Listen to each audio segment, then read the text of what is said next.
என்னோட சொத்து மதிப்பு என்ன, என்னோட பலம் என்னன்னு தெரியுமா? இப்படிலாம் யார் வேணால் மற்றவங்ககிட்ட திமிரா பேசலாம்.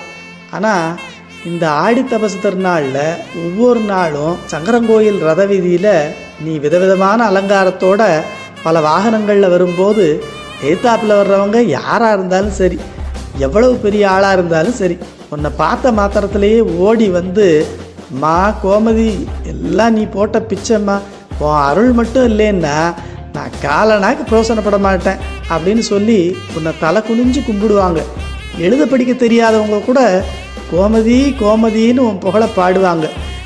நான் சொல்லிட்டு தெரிஞ்சவெல்லாம் உன்னை பார்த்த மாத்திரத்தில் உன்னை விட்டால் எனக்கு வேறு நாதி இல்லைன்னு முழுமையாக சரணாகதி அடைஞ்சிருவாங்க.